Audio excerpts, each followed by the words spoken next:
नमस्कार दोस्तों। आईपीसी की धारा 376 बलात्कार से संबंधित अपराध के बारे में बात करती है। ये अपराध काफी गंभीर प्रकृति के होते हैं और इसका जो दंड होता है वो आजीवन कारावास तक का होता है।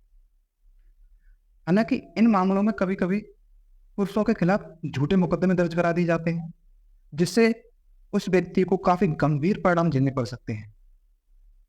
हालांकि इसके कुछ एक्सेप्शन भी हैं जो हमें इस चीज से बचाते हैं। इसके लिए एक केस आया था जिया उल्लाह बनाम स्टेट ऑफ यूपी।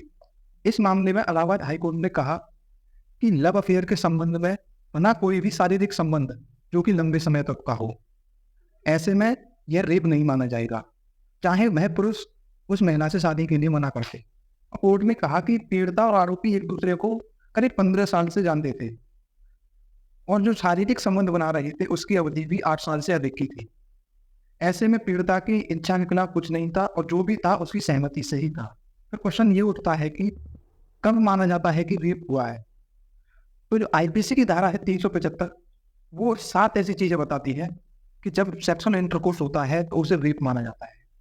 ये 7 परिस्थितियां कौन कौन सी हैं, आइए जानते हैं। सबसे पहला है कि किसी भी महिला की कंसेंट के बिना अगर कोई भी सेक्सुअल इंटरकोर्स बनाया गया है तो वह रेप की श्रेणी में आता है।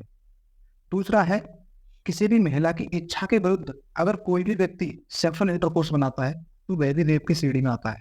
नंबर 3 पर आता है अगर किसी महिला को डरा धमकाकर या उसे नुकसान पहुंचाकर अगर उसकी सहमति दी जाती है सेक्सुअल इंटरकोर्स के लिए तो वह भी बलात्कार की श्रेणी में आता है। नेक्स्ट है अगर किसी महिला को शादी का झांसा दे दिया है और उसके साथ सेक्सुअल इंटरकोर्स कर लिया है और उससे शादी नहीं की तो ये एक रेप की श्रेणी में आता है।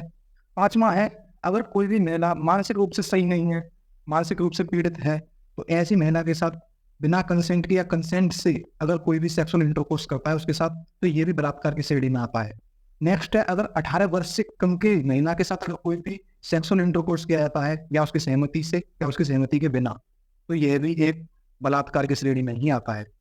जब कोई महिला अपनी कंसेंट या सहमति देने की स्थिति में नहीं होती है तो ऐसे में अगर सेक्सुअल इंटरकोर्स किया जाता है तो यह भी एक बलात्कार की श्रेणी में आता है।